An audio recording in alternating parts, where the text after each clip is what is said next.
Choisis la vie. Être heureux de vivre seul.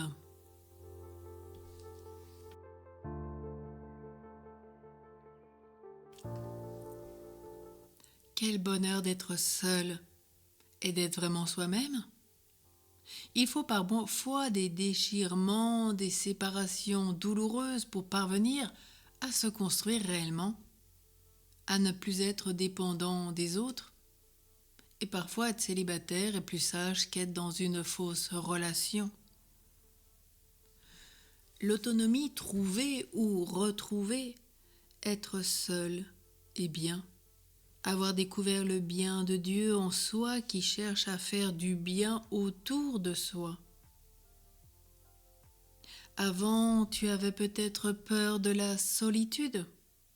Elle a pu symboliser dans ton esprit quelque chose de froid, de glacé, de vide, voire le néant.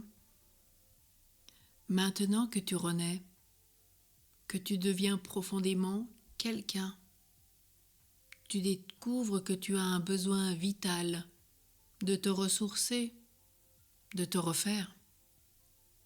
Bien des mères de famille n'ont plus de moments pour s'isoler, ne s'en donnent même pas la possibilité et ne savent plus le faire.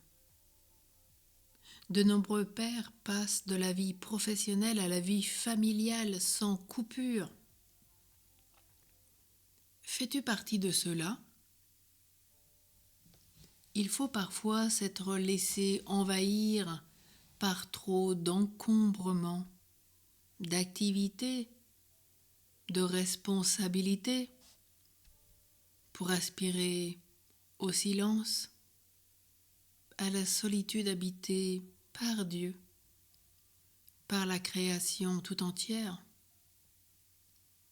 Tu as à découvrir la plénitude du silence vécu en Dieu et partagé avec lui. C'est dans la solitude que tu es le plus en harmonie avec les autres, en communion avec tous, comme ta communion grandit avec Dieu quand tu prends ces temps de recueillement. Et tout d'un coup, dans ce silence, tu te sens plus proche de Dieu et des autres. Cela te transforme.